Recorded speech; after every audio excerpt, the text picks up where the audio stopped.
Hey, what's going on, everybody? Welcome to the fourth episode of the Between the Lines podcast with me and myself, Daniel Martin, and my partner. Michael Fallon, good to be back. Yes, sir. Yes, sir. You know, another week of NFL football, coming around, blessing us with some great football and just not so great football as well. But we're glad to have football in general. So For sure.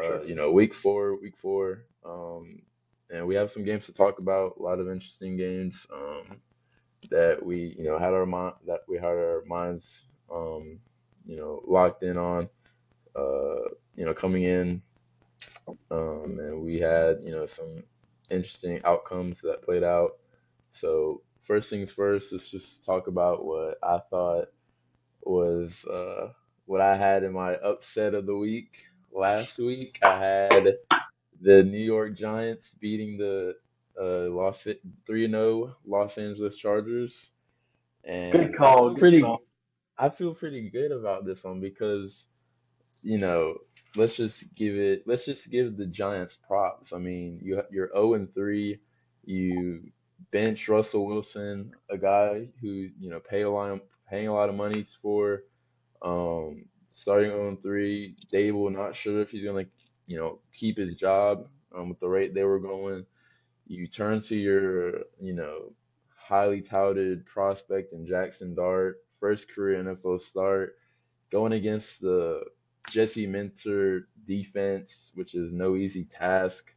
Um, and I really believed in this Giants team that they could spark new energy with, Dart in at quarterback. Fans were gonna show up.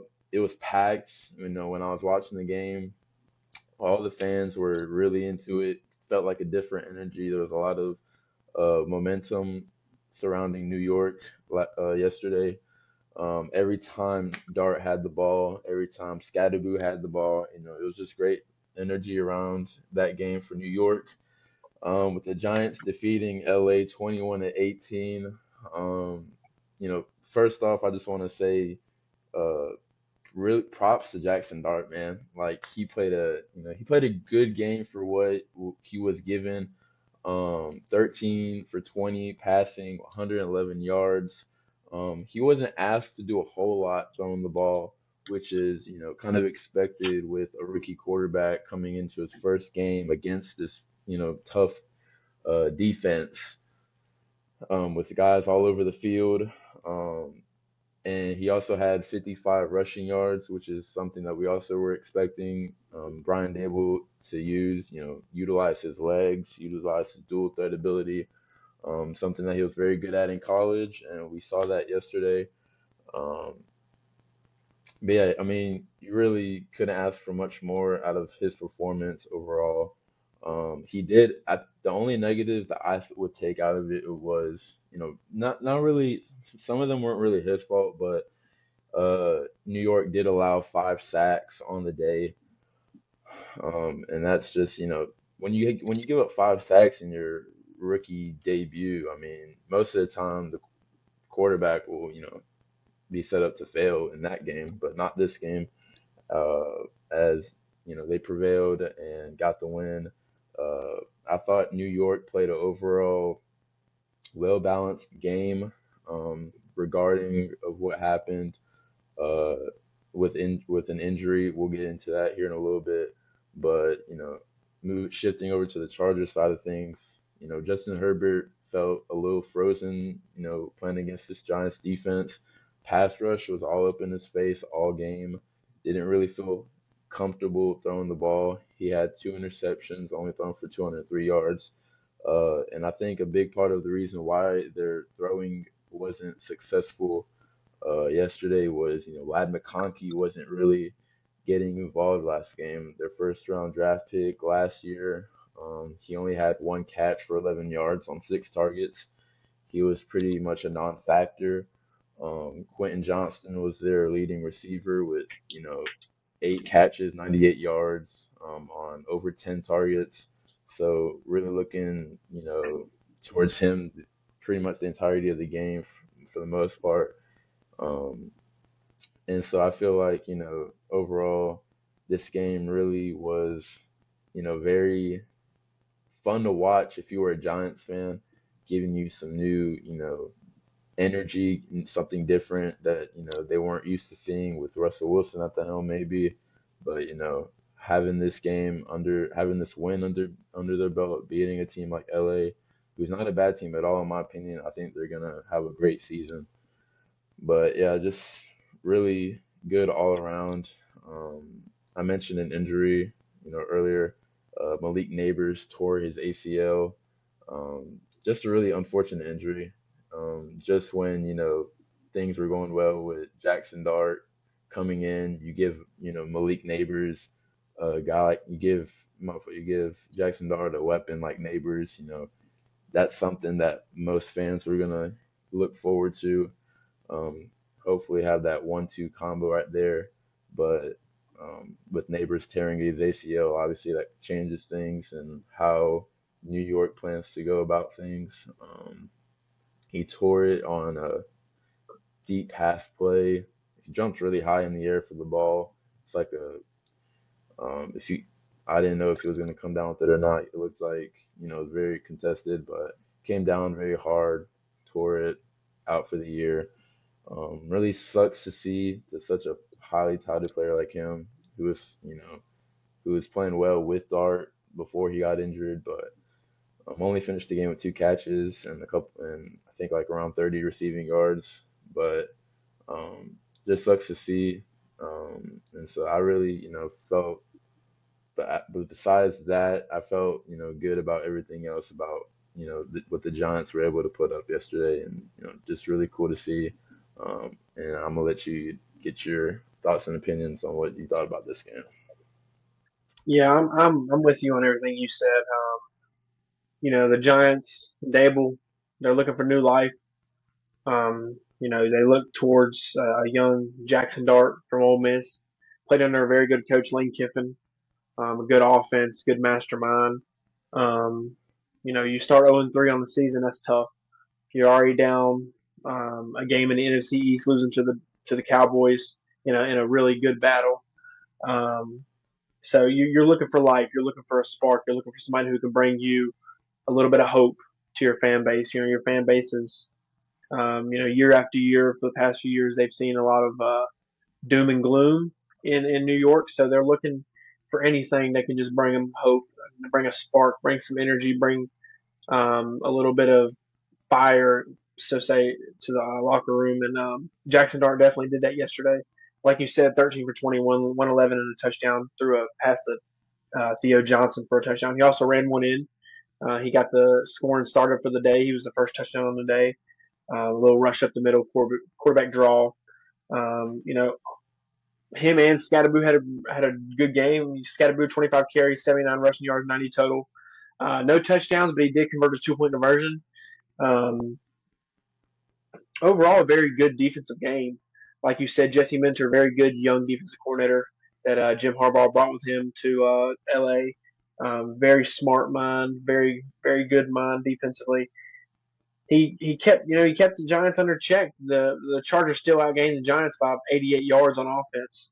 But obviously, the better defense, the better team overall yesterday, and the better coaching overall yesterday was Brian Dable and the New York Giants. And you really haven't been able to say that a lot for the past few years. Obviously, like you said, Brian Dable fighting for his job, probably the hottest seat in the NFL coaching world. Um, he had to come out here and show something. So he pulls the trigger, puts Jaxson Dart in there. Obviously, it's a little scary starting a mid round quarterback. Obviously, Jaxson Dart was very good, very touted coming out of Ole Miss, but it's not easy just putting in a young guy like that and hoping for the best, especially 4 weeks in. But I think he handled, like you said, for what he was dealt with. I think he handled it very well. Obviously, losing Malik Neighbors is tough, man. You lose your number one wide receiver, you know, a touted top 10 wide receiver in the league, a good young sophomore quarterback, wide receiver. I mean, tearing his ACL on a play that he's just trying to make a play. That sucks, man. You never want to see anybody get injured, especially a young, talented guy like him. So you're gonna have to see some people step up. Like I said, he threw a touchdown to Theo Johnson as tight end. Hopefully, he steps a little more. You're gonna see Wandale Robinson. Darius Slayton's got to step up. Maybe New York goes out, finds a wide receiver. maybe trade for one, maybe tries to find one on the waiver wire, whatever it may be. Just got to get some people in there. Obviously, you're not going to fill the shoes of Malik Neighbors. That's a very talented wide receiver. But if you can just find some people that can, support Jaxson Dart and get some people around him who can, pick up the slack that's going to be left off by Malik Neighbors, maybe you can patch it here and there. We'll see. We'll keep an eye on that. See what they do. Obviously, they're not giving up on their season just yet. They're 1-3. They're riding momentum in this week. Um, so I'm very interested to see what Jaxson Dart does over the next few weeks. Obviously, Scatterboo looks like the clear number one running back in New York. Obviously, Tyrone Tracy's still hurt. He's rushing the ball 25 carries yesterday. That's pretty big for a rookie running back. They're obviously trusting him a lot to carry the ball and take a little bit of the pressure off of Jaxson Dart. On the other side, a rookie running back, Marion Hampton. I love what I saw yesterday from him. 12 carries, 128 rushing yards, 165 total yards on the ground, a touchdown. He averaged, he averaged a first down every rush, 10.7 rushing yards every carry. So, very good for the young guy. A rookie out of Carolina. Um, some people were a little skeptical about how he would look back there, especially after preseason. But I think he's finally finding his ground in LA. If Herbert can get it going in the passing game, Quentin Johnson, Lad McConkey, if they can get it going, LA, like you said, is still going to be a team to watch for. Man, they're 3-1. First loss of the year comes from a 3-point loss to a decent young Giants team who's just trying to find a little spark. So, you know, Herbert 41 passes yesterday, 23 completions, one touchdown, but obviously two picks really changed the game. New York's defense looked good yesterday. They figured out how to stop him. Like we've said, they have a very talented defensive line. Dexter Lawrence, Kayvon Thibodeau, Brian Burns, Abdul Carter. They're very talented across the board there. Um, if the Giants can just clean up the line mistakes, 5 sacks is not good. You don't want your young quarterback getting sacked a lot. We've seen it before with Bryce Young. We've seen it with Caleb Williams. We've seen it with the young quarterbacks. It kind of just, kind of gets them in a bad place. You don't want to see that for Jaxson Dart, especially after starting with a win in his first start. So, I'm definitely going to keep an eye on the Giants. They're definitely a team to watch. Definitely a team to watch without their best receiver now and one of the best receivers in the league. Um, See what Jaxson Dart and Cam Scatterboo can do. See what Brian Dable what does he change in that offense? What does he change on that team? Obviously you're losing a vocal leader. You're losing a guy who everybody looks up to.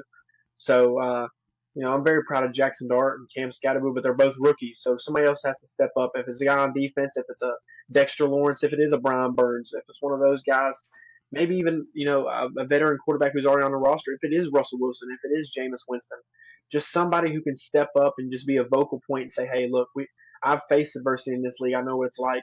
We're facing adversity right now. How can we just keep it rolling, keep this train rolling down the tracks? We got to win. Let's just stack win after win after win, take week by week, and just see what they can do. But obviously, LA and New York is both going to be two teams to watch for the rest of the year. New York's a very good young team that I like to watch, and then of course the Chargers seem to just they have the coaching Jim Harbaugh, Jesse Minter, they're good minds, both of them, and so it's going to be exciting to see what these two teams do over the next few weeks. I don't doubt we'll be talking about the Chargers and the Giants more as more podcasts come about. But very proud of New York and what they done yesterday, and also, like I said, again, prayers up to Malik Neighbors, hoping for a speedy and healthy recovery for him. Yeah, you brought up a very good point. I wanted to kind of talk about. You mentioned, Wandale Robinson and Darius Slayton, but in my opinion, do we really think those guys are good enough to kind of help reach Jackson Dart's potential to what he can do as the full-time starter going forward when, and this kind of leads to like, any rookie quarterback coming into the league onto a not so good, offense. Um, can they be what proves to be like what Jackson Dart can reach his potential as? And so, in my opinion, I don't think so. I mean, don't get me wrong. I think Wandale Robinson's a very good player, good deep threat guy, kind of guy. But is he a number one receiver? No. Is Darius Slayton the number one receiver? No. They're very good. They're decent, solid number twos. But do but do I think? the New York should go and try and get someone to help Jackson Dart and help him improve throughout this year. And I have a guy that could fit that mold. I don't know if it's realistic or not, just depending on how, the office views him, and how they view him long term. But Excel, Xavier Leggett, is that someone that, can go up? Ironically he's with the Panthers on the Panthers, but that's someone that has missed a couple games now with us, hasn't been playing well. Um, could that be someone that New York is interested in bringing another young target to kind of build a connection with Dart, kind of bring something new, with EXO, a new, uh, team, kind of get him going. I don't know. That's just something. I don't know if that's too unrealistic or what, but that just came up to mind immediately when you mentioned like pickups or whatnot. Getting after someone, or maybe they could look at a veteran player. Maybe that's the most realistic bet. But I don't know. That just kind of came up to mind. I don't know if you had anyone in mind that could make sense to help with Dart's development. Yeah, I don't know if I have anybody in mind right now. You try to think about, veteran wide receivers who, can still get it done as a maybe a potential field wide receiver one. Like you said, I think ironically we are Panther fans, but I think Xavier Leggett is a good um, one you can definitely look at. He's definitely had his struggles in Carolina. Maybe a change of scenery. Obviously, you don't want to give up on the kid too early. He is a first round pick for Yeah, you, only a year in. But if the front office does think he needs a change of scenery, I don't see why he couldn't go to New York and match up with Jaxson Dart and just see what they can do together. Obviously, I think Dave Canales and Dan Morgan still trust in Xavier Leggett when he gets back from his injury. We'll see how that goes. Possibly this week. They say he is day to day, so we'll see about that. But also, he's not gaining spots on the depth chart either in this offense. Obviously Tedero McMillan. We'll get into it later, but Tedero McMillan seems like the clear cut wide receiver one. Bryson Tremaine has definitely impressed me over the last few weeks. Jalen Coker is eligible to return from IR anytime that we designate him to return. So, he's going to have a tricky spot in that offense. We'll talk about it later too. Jimmy Horn is going to get his chance at wide receiver this week. He's been a healthy stretch all year. So we'll see what happens. Obviously, it's going to be interesting to watch with Xavier Leggett where he fits in that offense after he comes back. Out for 2 weeks, maybe possibly three. We don't know what his timetable is. We'll see more on Wednesday. Obviously, follow our Twitter page and we'll keep you updated on that. But we'll see. It's definitely interesting. You don't, like you said, I don't think that Wandale Robinson and Darius Slayton are wide receiver ones or could fit that mold. Obviously, you look at a different situation we're about to talk about in a few. The Dallas Cowboys, you got George Pickens. He kind of fits that could be wide receiver one, borderline wide receiver two type guy. So you need a guy like that. You need a guy who's been in the league a few years, maybe, can fit that mold, but maybe turns into a wide receiver two or wide receiver three when Malik Neighbors comes back. And obviously, you want to hope that Darius Slayton and Wandale Robinson just step up and become absolutely amazing wide receivers. But like you said, based on what we've seen, I don't think so. Dart did still only throw for 111 yards yesterday, so he didn't have a crazy amazing game, but he did what he had to do given the situation he was the cards he was dealt. Um, so we'll keep an eye on it. I think definitely New York's going to want to go after somebody if it is free agency, if it isn't a trade block. You got to add somebody. You lose a wide receiver one, you can't just leave your wide receiver group as it is. It's not really a next man up mentality when you lose your wide receiver one, especially a young talent like Malik Neighbors. So, but if that's what Brian Dable wants to do, that's what Brian Dable wants to do. Obviously, it is his team, and he is the head coach still as of today. So we'll see what his philosophy is and his next few days look like. If he's working the phones trying to figure out something, or if he's just going to ride with what he has and just see if Jackson Dart can make magic out of something.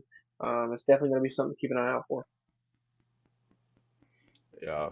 And so, yeah, we'll just see what happens, going along with New York. They play the New Orleans Saints, who are 0-4 this week coming up. I'm pretty sure it's on the road at New Orleans, so we'll see how Dart handles his first away game Hmm. in the pros. With that being said, we move on to what I thought would be my game of the week coming into this game with Baltimore heading into Arrowhead taking on the Kansas City Chiefs. And this game was really completely lopsided into what I thought was going to happen coming in. Um, and it was just really, but at the same time, you can't really blame Baltimore considering what happened to them this game. Just very unfortunate with a lot of injuries, Yeah. a lot of injuries this game. Just to give you the list, Kyle Van Noy, who I think had been out since like week two. Yep. You had Jair five. Alexander, Yep. Sorry, you Jair had Alexander, five out before the game yesterday, and you got five more starters get hurt during the game. So, yeah, not trying to cut you off. I'm sorry. I just had it down no, on my very list. good. Yeah, you had Uh, five that were not playing before the game, and five that got hurt during the game. So that's huge. That's very huge for the Ravens. Obviously, you have the list. I'll let you go, but yeah, five before the game that did not play against Kansas City, and five that got hurt during the Kansas City game. Yeah, that's like when you say that, it's just very, just crazy and mind blowing, especially like a Super Bowl contending team like the Ravens. Jair Alexander being hurt, Patrick Ricard, who hasn't even played this year, who's their, all pro fullback, um, and Namani Madubuke I Yeah, think that's how you pronounce his name. Their Pro Bowl star defensive defensive tackle. Yeah, their star defensive tackle. That was a big loss, injured. They ruled him out for the remainder of the year today. Um, and according to the sources, Roquan Smith, Mm, Nate Wiggins, mm. Marlon Humphrey, and to wrap it all up, Lamar Jackson with a hamstring injury. And Ooh. Ronnie Stanley got hurt yesterday too. Oh wow, I didn't even see that Yeah, one. Ronnie Stanley got hurt as well yesterday. So yeah, just it seemed like they dropped like five flies yesterday. Obviously, we'll see. Usually the injury reports come out on Wednesday, so we'll see who's practicing, who's not practicing. Obviously, like you said, Matabuke, Pro Bowl defensive tackle, he's out for the year. They announced that today. Ricard hasn't even played all year. I Yeah, think, like you said, Van Noy's been out since week one. Um, yeah, you lose two DBs, a star linebacker, um, your best offensive lineman, and your quarterback. So your MVP quarterback at that. So that's unfortunate. Obviously, we know very well how injuries are being Charlotte fans, but to yeah, have 10 guys that you think can play on your team being out, and you're only 4 weeks in is I got 10 on here, but obviously there's more because you named up Jair Alexander. I didn't have him on my list. So that's 11. That's 11 players who could be starters or could play valuable minutes for your team. That's half a team right. That's half your starting team right there. That's just yeah. that's mind blowing to me. I've never seen it before. Obviously, I'll let you continue, but 11 out of 22 guys is just um, I've seen injuries. I'm a Hornets fan and a Panther fan. I've seen injuries to players. I've seen how decimated a team can be. But like you said, when you're a Super Bowl contender and been to the AFC Championship game, you made deep runs in the playoffs. You have a very good, talented team, talented core. It's definitely not something you want to see. And it's not just, they're not just players that are getting injured. They're leaders. They're big leaders on this football team, like Yeah, Roquan Smith, and Lamar Jackson, and Kyle Van Noy, who, those guys are leaders for this football team who are now yeah, down with injuries. So now, guys have to step up, and fill in those shoes. And, that's just kind of what football is. When your leaders go down, big time players, you need that kind of, it's the next man up mentality, yeah, for within sure. football. And so that's what Jim Harbaugh or John, is that right? John Harbaugh, Jim's in LA. Yes. Get them confused all the time. John Harbaugh. That's what John Harbaugh needs to, look forward in with this team this week. See who's going to step up. They have Houston this upcoming week, so a team that won 26-0 against the Tennessee Titans. Obviously it's Tennessee, but Houston was 0-3 coming to that game. But yeah, that game they have coming up. But back to the overall portion of this game. Coming in, I still wasn't sold on the Chiefs offense and what they, were able to do. It still felt like they were playing really sluggish, even though they won last week in prime time, putting up 22 points against the Giants, and that great defense that they have. Um, but that wasn't the case yesterday with Patrick Mahomes throwing for 270 passing yards, 4 touchdowns, 0 interceptions. And that was that's the Patrick Mahomes that we all know, and what he's capable of. And they also got back Xavier Worthy, who was Yep. really their gadget guy, running the football, catching the football. He had 83 yards on 5 catches. So, when you get a guy like Worthy back, it really opens up the offense more. He's your downfield guy while you have Travis Kelce, Juju Smith-Schuster feeding on them underneath routes there. And that's what I feel like made the biggest difference in yesterday's game. And you kind of saw Mahomes feel a little bit more comfortable knowing that he has that deep threat that he can trust, and that he also has his guys around him to get the underneath stuff. And that's really what this Chiefs offense is built around. They can hit you on all levels of the field. And they don't even have Rasheed Rice, who's still serving, I believe, a 6-game suspension, if I'm not wrong. Um, 9 games, I think. 9 games? 9 games? Oh, I'm pretty yeah. sure it's So 9. Yeah, I'm pretty sure it's 9. Yeah. So yes, he's still serving suspension, but just to get a guy who has been out for pretty much the whole year, he got injured in the third play of the regular season. Getting him back was key for this offense. Their defense also really was great yesterday, pretty much holding the Ravens to 13 points, even though they had a garbage time touchdown to get them to 20, but pretty much 13 because they had backups in and everything. But overall, really was impressed with Spags. When Lamar Jackson was in the game, he dialed up different blitz packages, really confusing him and that Baltimore offense. So I was impressed with him. Back to what he was, that's what Spags is known for, constantly, mixing in his play calling, confusing the offense. And that just always seems to be the case when Baltimore faces Kansas City. He always dials up those kind of blitz packages and always has a game plan for Lamar Jackson and the Ravens. So that's what I was looking for that we didn't see for the first 3 games of the year, at least for me.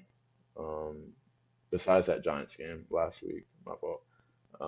Yeah, good to see the Chiefs, coming back, getting onto a good start, beating a team like Ravens, even though they were depleted with injuries. Still cool to, for them to get 2 wins in a row. Um, and so we'll see what happens with them, but just to get your take on what you saw.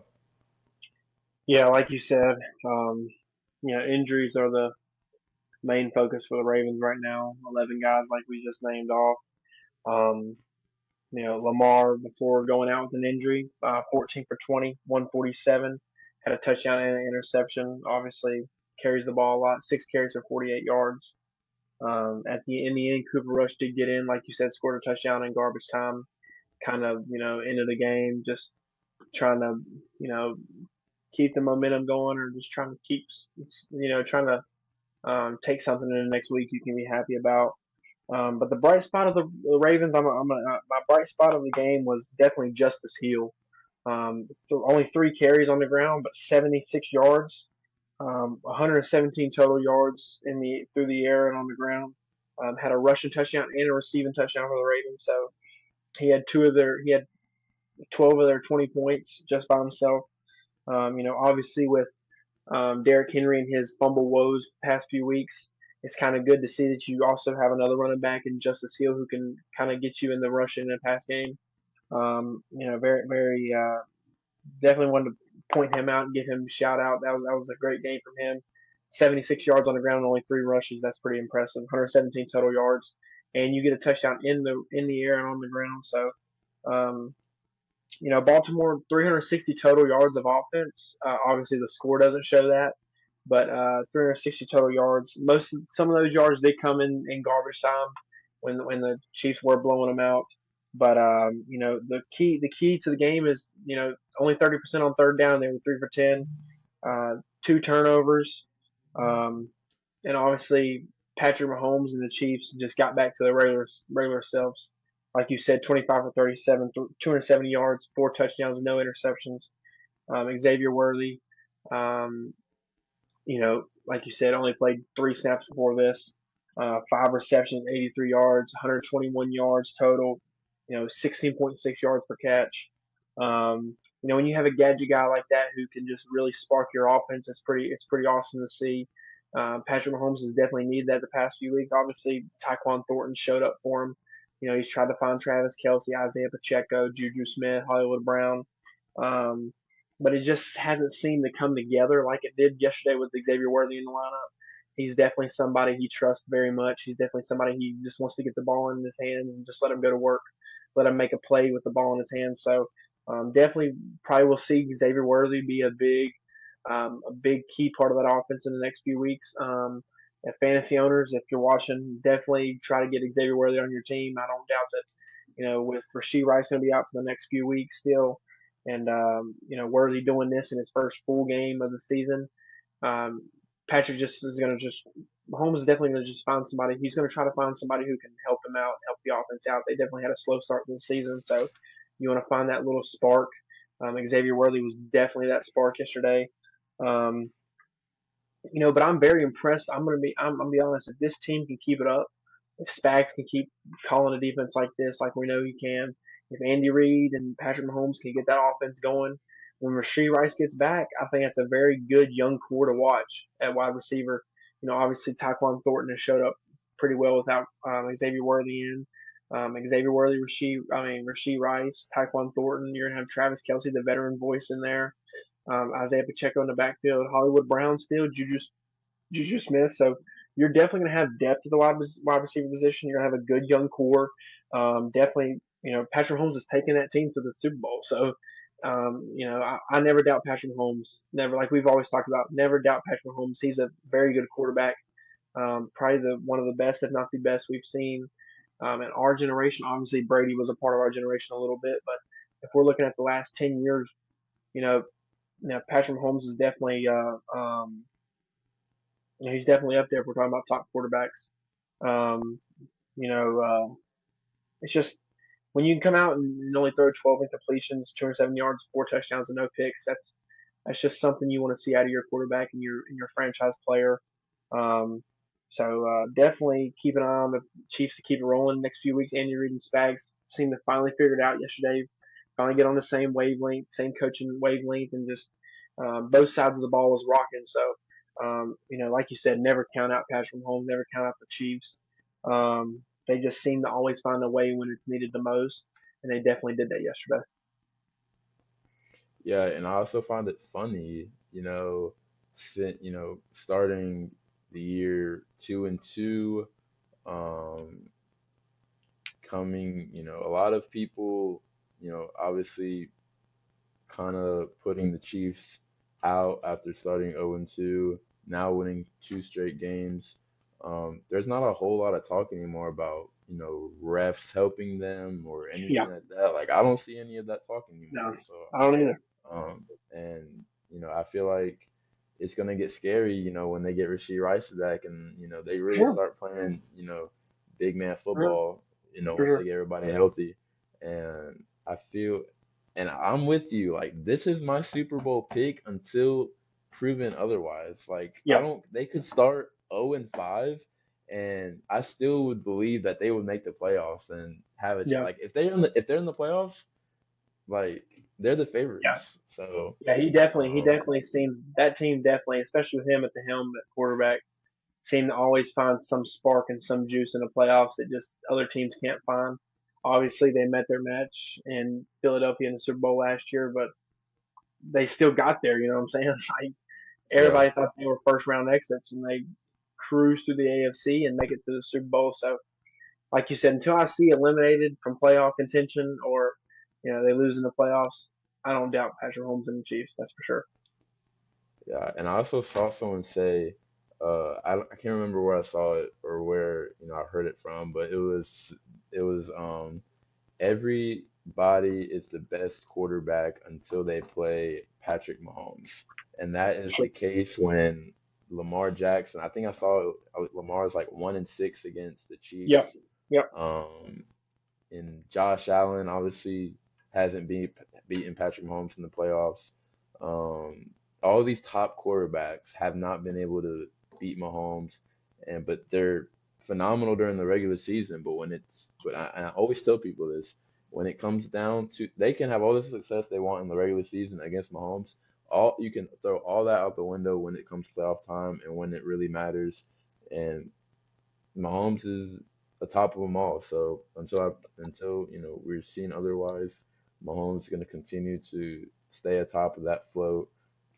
He may not have the best statistical numbers compared to Josh Allen and Lamar and Jared Goff and all them good guys, but when it comes to playoff time, that's when he takes his team to a whole nother level compared to those guys.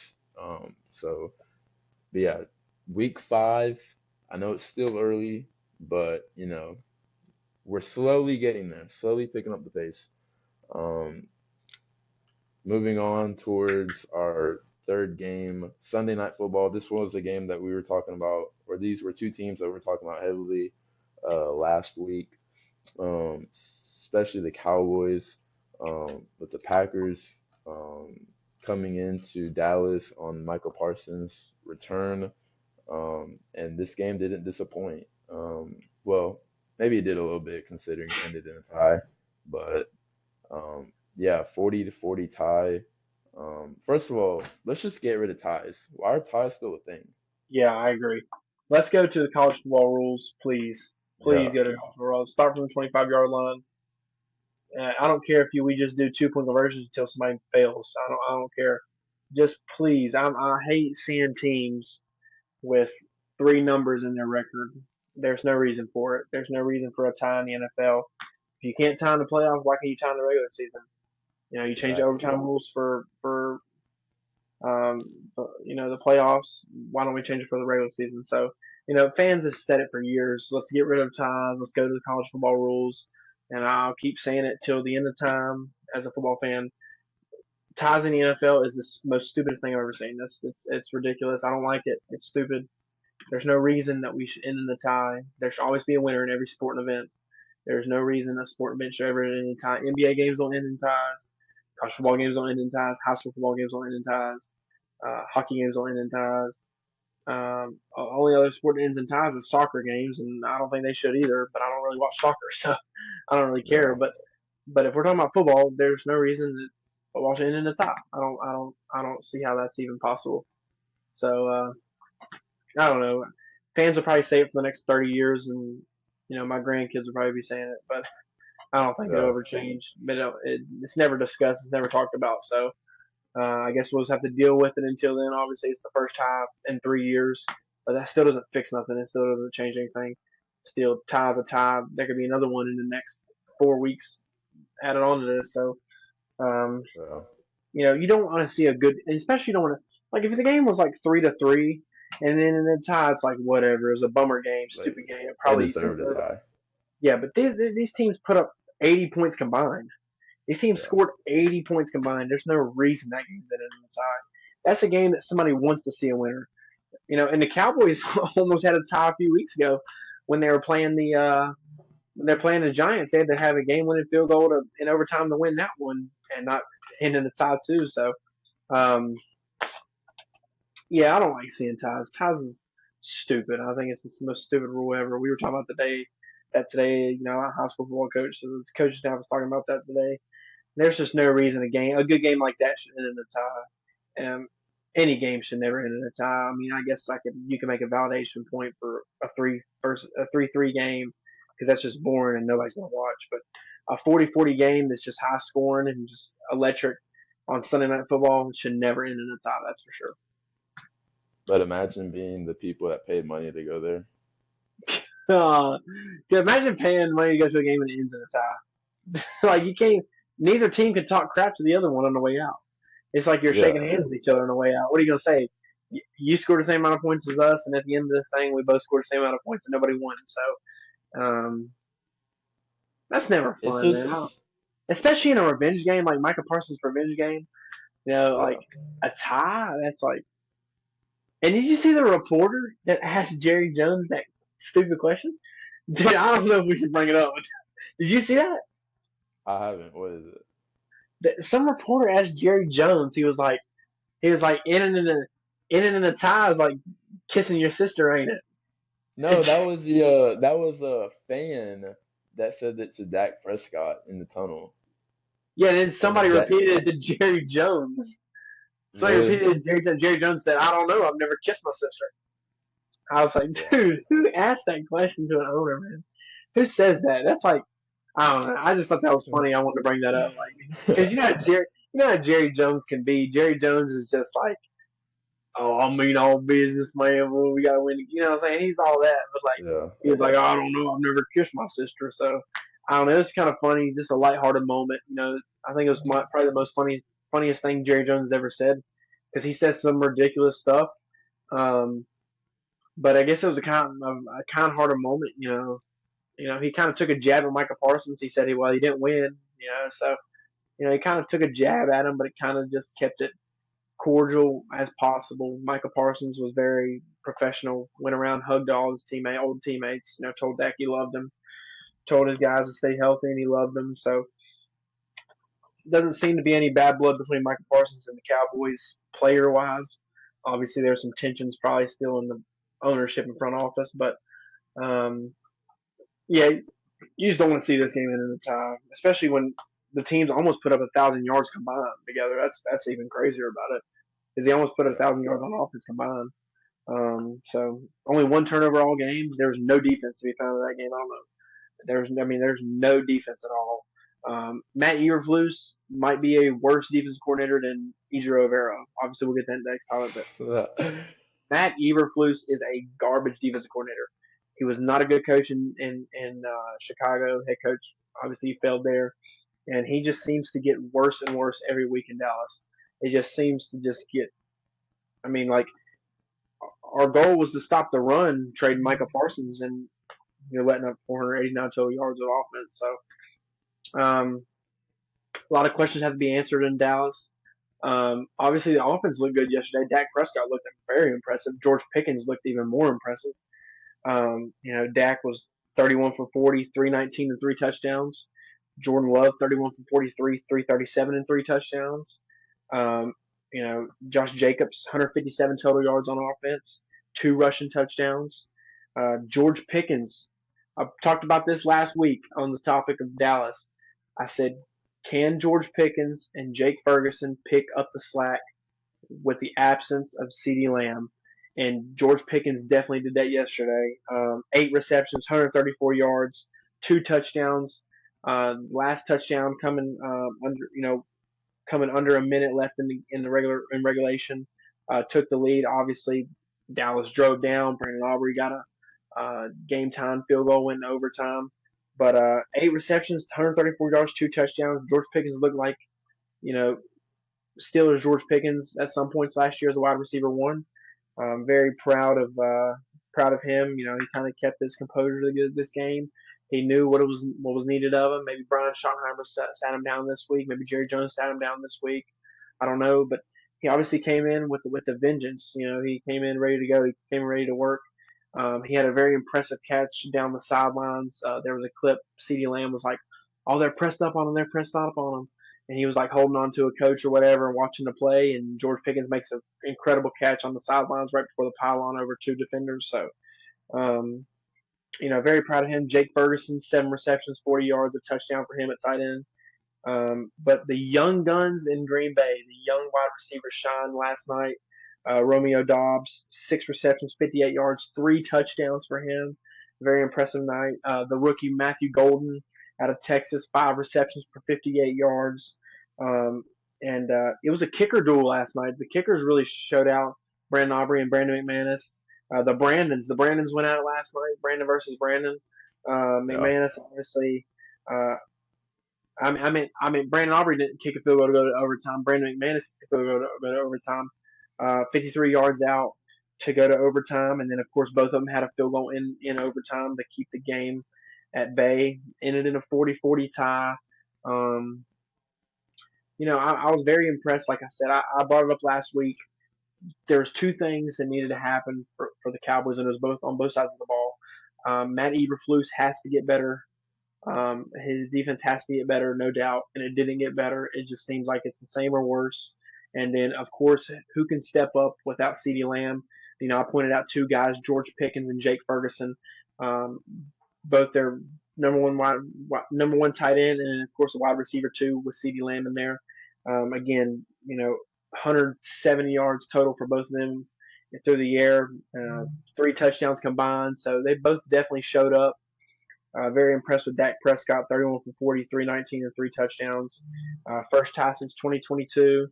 Um, but you know, it seems like every Sunday night game this year is really impressed. I'm very proud of the NFL for how they scheduled these games so far. Very impressive Sunday night football games. You love to see the primetime games show the most fire and the most excitement. So I'll let you take over and tell me what your thoughts are on it. But you know, um, I love seeing an offensive battle. I love seeing two offenses go at it. I love seeing two offenses battle it out. Green Bay 489 total yards, Dallas 436 total yards, only one turnover all game. Some firepower on both sides. Young guns really showed out last night. The kickers dueled very well. So I'll let you take it. But I love this game and I hate it ending in a tie. I'd love to see somebody take the win on this one. Yeah, you pretty much said everything that was, needed to be said, and you made great points. Also, I just want to get one thing clear. I had George Pickens on under this game. I had Is him. that why you're smiling the I, whole time when I heard talking about George Pickens? yeah, bro. I had him under like 63 receiving yards. Yes.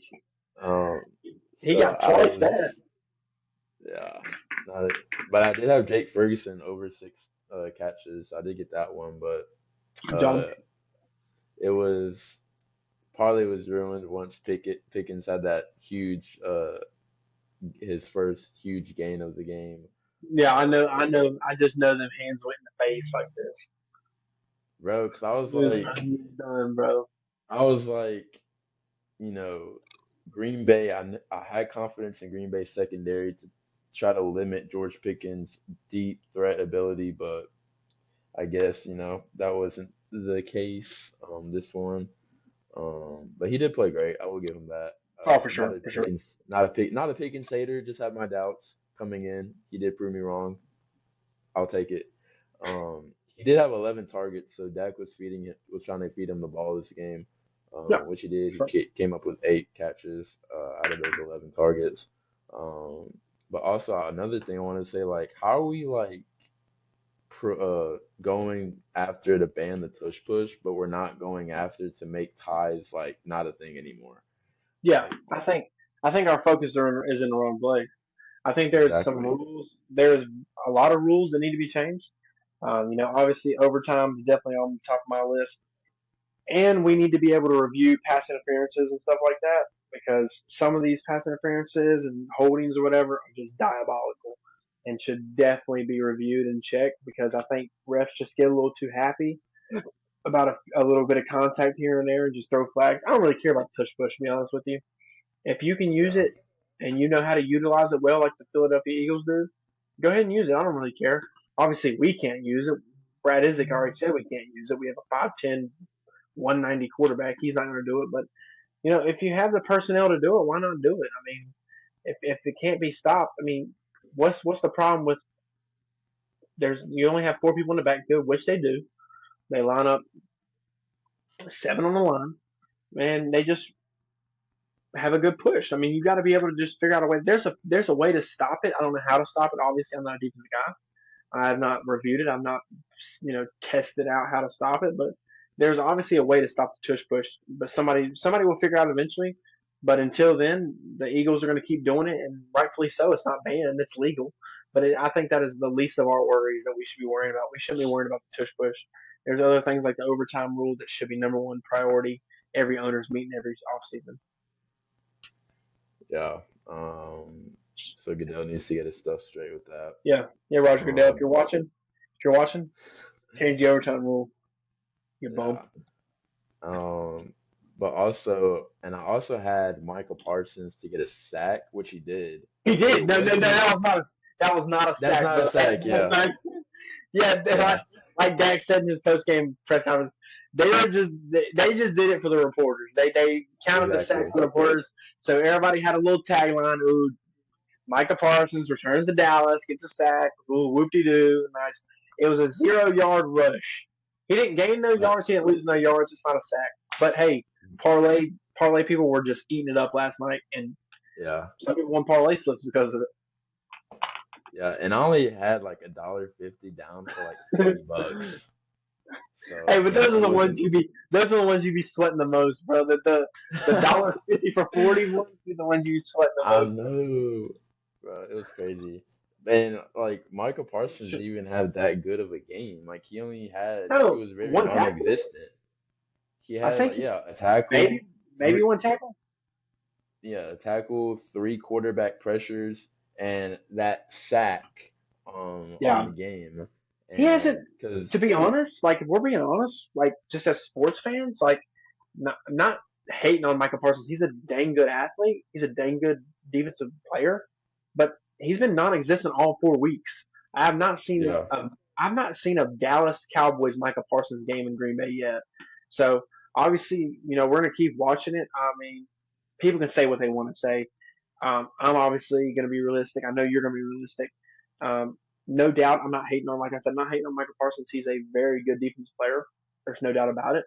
But, you trade multiple first round picks and a Pro Bowl defensive lineman. You obviously want something in return. He's not giving you the production that you wanted. You can count the sack last night, throw a parade in the city, have fun in the front office. Woo. Michael Parsons got a sack against his former team. It wasn't a sack. I mean, let's be honest. He got he got Dak Prescott by an inch. I mean, not an inch, but if he gets there a second or two later, Dak Prescott gets 5-6 yard gain. Like, I mean, yeah, he got a 0 yard rush. That's what it was. It was a tackle. He got a tackle. Good for him. Whoop de doo. I mean, but I'm not seeing Michael Parsons come out here getting multiple sacks a game, multiple tackles. You know, teams last year were running away from him. They were trying to make sure they didn't run to the side. Nobody's worried about running it to him or from him now because he's just not really existent. Is it the back problem? Obviously when he came into Green Bay, they talked about he had to get shots every game for his back. Is it that? Is it the defensive scheme he's in? It's obviously different from Dan Quinn's he was in. Um, so we'll see. I mean, like I said, I'm not going to hate on the guy. He's a very good athlete. He's a very good defensive player. But I'm not going to come out here and say that he's a top 10 defensive rusher right now because he's not. I can name better yeah, defensive rush guys right now than him. I'm not saying over his career he's not better. He probably is. But right now, if we're talking schematically right now, he's not up there with everybody else. He's not up there with the T.J. Watts. He's not up there with the, you know, um, I'm trying to think of a good Aiden Hutchinson. He's not up there with those guys right now. He's not up there on the level he used to be. In Dallas, he was up there because nobody could stop him. But right now, it seems like everybody has schemed for Micah Parsons in a certain way, and it's definitely helped. The Browns beat him last week, and Dallas came within inches of beating them this week. So if you want Green Bay's defense to bode well, you're going to have to figure out how to get that pass rush down pat, and it starts with Micah Parsons. Obviously you gave away Jair Alexander. Um, so you gave away your Pro Bowl defensive tackle in Kenny Clark. You gave up multiple first round picks. You gave up future assets for a guy that you are sold in on, and that's Micah Parsons. You gave him a max contract deal. So is he just going to take the money and chill, or is he going to take the money and going to ball out? That's something we're going to have to Yeah. keep an eye on over the next few weeks. Yeah, and he was non-existent because even when they were looking to pass, they bootlegged away from him almost every single time they did play action. So that kind of made it hard for him to kind of get pressure or get involved in the pass rush, um, which was very smart on Dallas's end. Props to them for that game planning around him very well. Um, so yeah, we'll keep an eye on what Micah is able to do for the rest of the year. Off to a very slow start. Yep, obviously, in a new system, new defense, but we'll see how that rolls on. Cowboys, this kind of felt very deflating. They needed a win, and this was one that kind of just felt flat, obviously, with the tie. So, but we'll see how they continue to play. Offensively, if they continue to play like they did today, I mean, you know, they'll be fine there. But like you said, the defense needs some work still. Um, so we'll see how that goes. Um, Obviously, now for the main topic, we move on to the Carolina Panthers versus the New England Patriots. 42-13. I know you have a lot to say about this game, so I'm gonna let you take over, and we'll go from there. Yeah, obviously we're both going to have a lot to say about this game, especially when you come off a 30-0 win, home opener, um, against a division rival in the Falcons, 30 to zip. You think, oh man, okay, now we're where we need to be. You know what I'm saying? You're thinking, okay, now we're in a positive way, we're in a positive spot, we're in a positive place. But I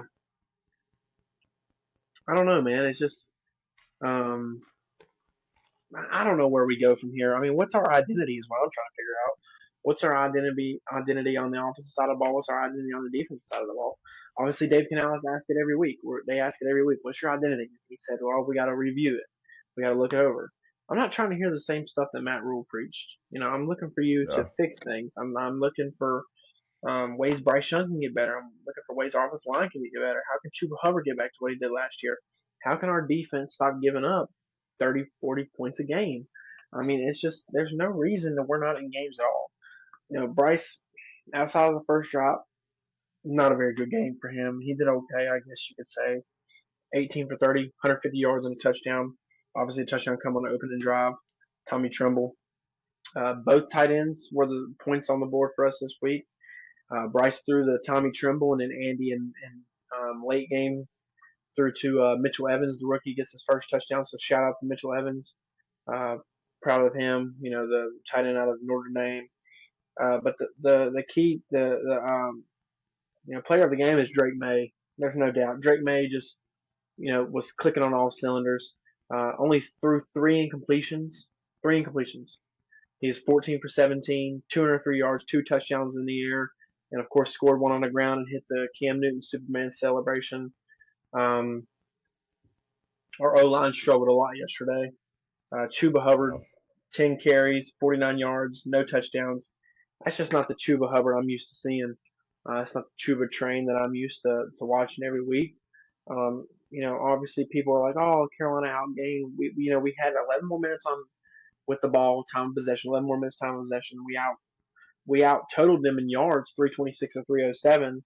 But it all comes down to defense. It all comes down to Dave Canales. Dave Canales in plus territory multiple times yesterday. The play calls got vanilla. The play calls got simple. The play calls got definitely, um, predictable. You're at the New England 45-yard line. Obviously your kicker picked the 55-yarder last week. You're trying to put points on the board. It's 3rd and 10. You're at their 45. You're driving the ball pretty well, and you run the ball up the middle with your running back two. That's what your best play call is. You're trying to gain yards, and you get 2 yards, and now you have to punt the ball, and they return it for a touchdown. So the worst gets worse. I mean, like I was very hyped after last week. I should have known that we got to put it together over a period of weeks instead of 1 week. I got excited. Obviously, when you sit at home opener as a season ticket holder and you see us win 30-0 against the Atlanta Falcons, it makes you excited. But when you come back on the road and you lose by 30 points, it's ridiculous, man. You're down 42-6 until Andy Dalton scores a late game touchdown. Injuries are stacking up for us. David Moore goes down first play after a 12-yard rush. Delevon Campbell comes in. He gets hurt as well. Chandler Zavala's hurt. Brady Christensen will start for him this week. Um, you know, so now we have our third offensive lineman out in 4 weeks. Chandler Zavala, Austin Corbett, Robert Hunt. So, hopefully Brady Christian can just hop in there and do what we know he can do. He's a good ball player. He's a good offensive lineman, but having to change up the offensive line that much after returning all five starters from last year is just not what you want to see. Um, you know, half of Drake May's throwing, half of Drake May's passing yards were to Stephon Diggs. 6 receptions, 101 yards for him. Mike Jackson, J.C. Horn kind of just didn't look like themselves. Hunter Henry, 2 receptions, 39 yards and a touchdown. Charles Smith Wade was kind of pointed out because he decided to try to punch the ball instead of pushing him out of bounds. He scored a touchdown. Trevor Etienne dropping punts. We have Hunter Renfro returning punts. If that's the best guy you can have to return punts after a guy drops a punt, we're in a bad spot. Obviously, Dave Canales says in his weekly presser today that Jimmy Horn will play this week. Obviously, I'd love to see it at the wide receiver position, but Trevor Etienne has also dropped 2 punts in 2 weeks, so it might be in the punt return game. Obviously, maybe he creates a spark for us. Maybe he doesn't. I don't know. I hope he does. We need something. We come back home to play a. I don't know what the score is right now. We're recording this as Monday Night Football is going on. Um, uh, what? Tyreek Hill went down with a knee injury, and he was carted off to a local hospital. Uh, just was reported. So I thought I'd mention that while you were on the topic of the Dolphins. So Oh see no, man. how see Are yeah you see how serious? we monitor. Yeah, it was reported by ESPN, Dang, Adam Schefter, all them. While dang it, we were man. talking earlier, so we'll keep an eye on monitor that. I don't know if it's a ACL, MCL, whatever the Gosh, case might be, but I was actually, that's that I kind was of actually like, I was actually really pumped to watch Tyreek this week, man. I've always been a big Tyreek guy. He's on one of my fantasy teams. I like, speedy wide receiver, Super Bowl champion. Love watching him play with Patrick Mahomes. Him and Waddle was a very good 1-2 combo. Man, I hate to hear that, man. I hate injuries. Injuries just suck, man. You see it from elite neighbors. You see it from half the Ravens team. You see it from our team. You see it from the Dolphins. You don't like to yeah. see injuries, man. I never like to see injuries. Injuries just suck. I was really hoping to see J.C. Horn versus Tyreek Hill, maybe a little Mike Jackson versus Jalen Waddle. Obviously, we didn't have the best week. We're talking about that now, but you always want to see good competition. You always want to see good matchups on the outside. Definitely Tyreek Hill and Jalen Waddle going up against our two cornerbacks would have been nice to see. Obviously, they didn't have a good game yesterday, so maybe they were looking to bounce back. And iron sharpens iron. Two good wide receivers playing two statistically good cornerbacks. Obviously we'll keep an eye on that. We'll keep updated on our Twitter. Obviously, since we play the Dolphins on Sunday, me and you will be in the bank for that one. Um, so we'll see. Um, I hate to hear that, dude. Carted off to a hospital. You never like to hear that about anybody. If he's carted off to a hospital, that's pretty serious. And a knee injury.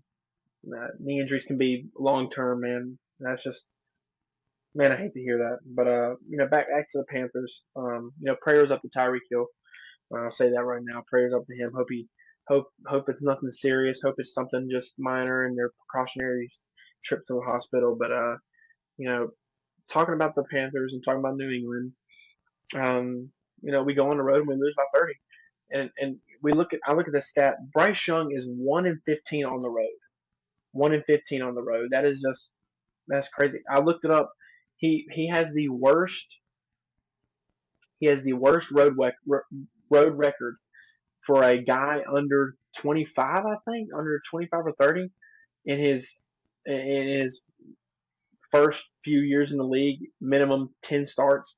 He has a worse road record than Ryan Leaf, worse road record than some other guys, older guys in the league. But 1-15 is the worst one, win percentage wise.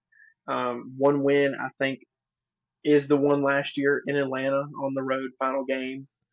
And he barely squeaked that one out. Obviously, it was a very good game, but he barely squeaked it out.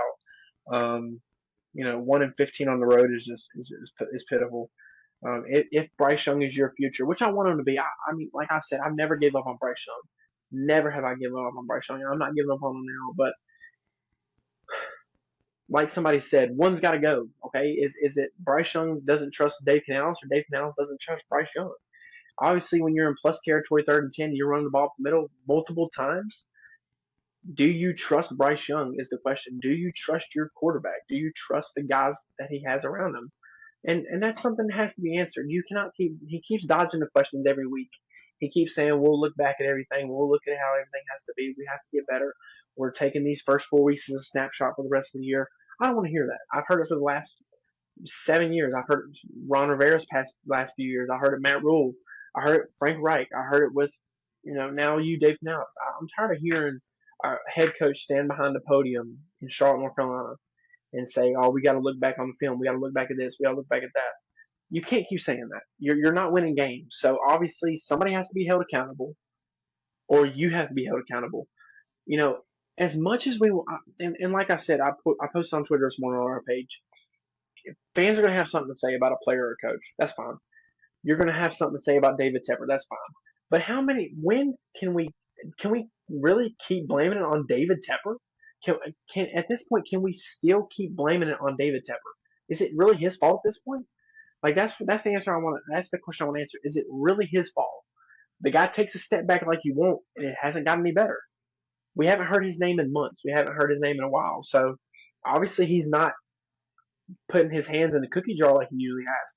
He's let it be up to Dan Morgan, Brant Tillis, Dave Canales, the front office, those guys. He's let those guys make the decisions, and obviously the decisions ain't working. Like, you don't have the guys you need to win game after game after game. Obviously, I hope we win against Miami this week, but I don't know, man. I'm very high tempered about it because of the Carolina Panthers, and I have time to think about it. I have time to think about it before we get on this podcast, but it seems like we say the same things over and over again.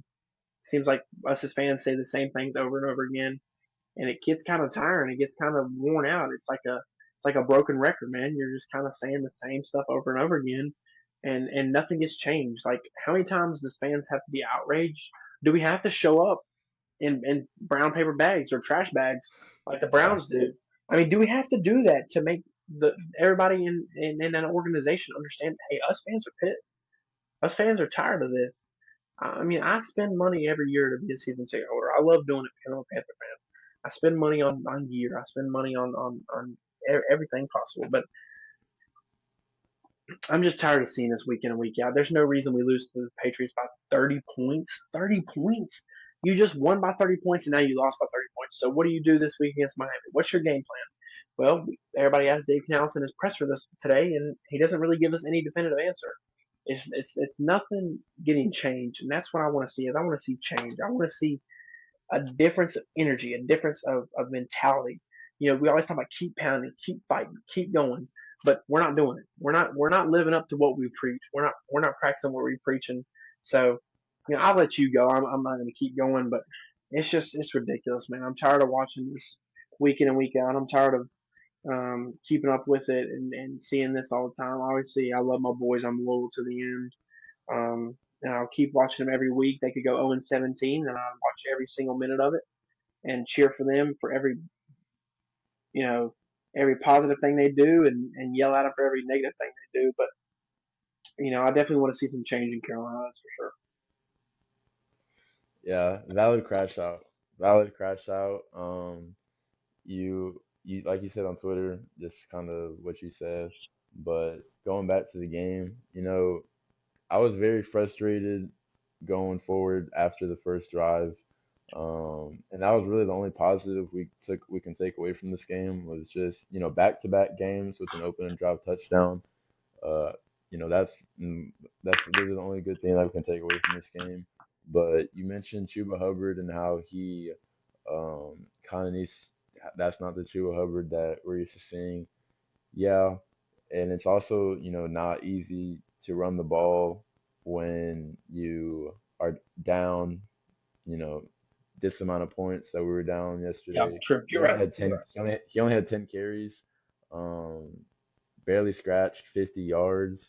And it was just kind of had to rely on the pass game, but the pass game wasn't there. Like I said in last week's podcast, New England's defense is no joke. I wasn't sure if they were going to get Christian Gonzalez back this week. They did. He played well. Him and T Mac had a really good battle. T Mac had some great catches, some great routes on him. He had some drops. Gonzalez had some good coverage. It was a really good battle to see what T Mac could do against the top corner in the league. So that was also a good thing to see from him. But he also had some drops, and also some just missed timing with Bryce Young on connection wise. He had a touchdown downfield. Bryce Young overthrew him. So that was just something I saw. But I think hopefully when as the season progresses, he gets in the end zone on he gets in the end zone with one of those deep shots. Um, Special teams was a big factor into the loss as well. We had a mixed extra point. We allowed a punt return for a touchdown to Marcus Jones, who's a great return man by all means. But I mean, we had like three dudes around him on that play, three Yeah, dudes, and yeah, the announcers were like, "Oh, well, he's gonna call a fair catch." You tackle him until he calls that fair catch. yeah. Like, You're right. let's be for real. And they just stood there and let him catch the ball and just let him go. And we also missed a 55 yarder. Obviously, a 55 yarder is not easy, but still, that's points left off the board that we attempted. Um, and you mentioned, and so yeah, that was just very poor by our special teams. Um, and you said also Canales' play calling, which it's no you know, I mentioned to you all the time about Canales' play calling during the games. I'm like, dude, this dude's scared. This dude's, you know what? Like, I don't know what his deal is. I don't know if he's like too shy to open up the playbook or what. But if you're gonna be a head coach in this league, you have to, take gambles, take risks, and in order to be successful. I mean, just look at all the other successful coaches, that have been successful after the first year or whatnot, because right now he's at the bottom of the list in terms of head coaches in this league, and there's just nothing to be impressed with him. He talks, it's easy to say the things that are needed to be said, like, oh yeah, we'll look at the film. We think, this person's getting better, see how they do. It's easy to say all this stuff. But in terms of getting these guys ready to play on the road, like you said, 1-15 with Bryce Young on the road, like it's more so on him than I feel like it is Bryce Young because he doesn't have these guys ready to play at all. Like every road game, it feels the same. Like we come Yeah, out flat. I agree. No one's really energized. Um, it's just not, something to look forward to when we're on the road. Um, and so that's why this week, we're at home. Um, and it feels like we can only win, at home. So we'll see how we can do against that Miami team this week. Um, and I also wanted to note, the defense, uh, just pathetic again. Yeah, Like we were talking about, one good game doesn't determine what they do the rest of the way out. And we were right. We were, you know, just had our doubts came back, and same old Panthers defense. Evero, allowed Diggs to have 6 catches, 101 yards. I mean, Diggs was like getting open in these zones, like it was Yeah, nothing. it was insane. Um, and that's just we just can't allow that. Although Diggs is a good player, but he's not what he was in Buffalo, Minnesota. Like he's coming back from an injury. So allowing him to get this open in these zones, Evero has to either be fired or do something. Like, and he said there's no imminent changes to the Yeah, coaching that's staff. crazy. That's crazy. Like, what do you mean there's no imminent changes? You're not even considering like Yeah, getting, somebody has to be talked to. Somebody has to be sat down and said, "Look, your job's on the line. Either you pick up or you pack up. That's all there is to it, man. That's all you got to say. You say it to a man, and he's gonna either fight for his job or he's gonna give his job up. But you cannot go out and say after we've struggled last year as the worst statistic defense in the NFL history, and this year you're right back there again. You cannot say there's no imminent changes. You have to figure out what he's doing wrong. Sit him down, figure out what he's doing wrong, look it over together. I don't care if you watch film together and you sat down and say, look, Edro, this is where your defense went wrong. This is where your defense went wrong. This is where your defense went wrong, and figure it out together. But you cannot say that there's no changes imminent when there should be multiple changes imminent based on what I've seen over the last 2 years. yeah. And if we get blown out by a Miami team who's most likely going to be without Tyreek Hill now this week at home, and if he says there's no changes still, I might burn my shirt that I'm wearing right now. Might burn my shirt, Hmm. but we just got to see what happens this week. Hopefully, some changes are made as the week progresses, but Yeah. also, a big reason to why our defense is pretty bad. We're not getting any pressure. No pressure at the quarterback. Drake May had all the time in the world to throw. Feels like every quarterback does when they play us. We're ranked dead last in terms of sacks.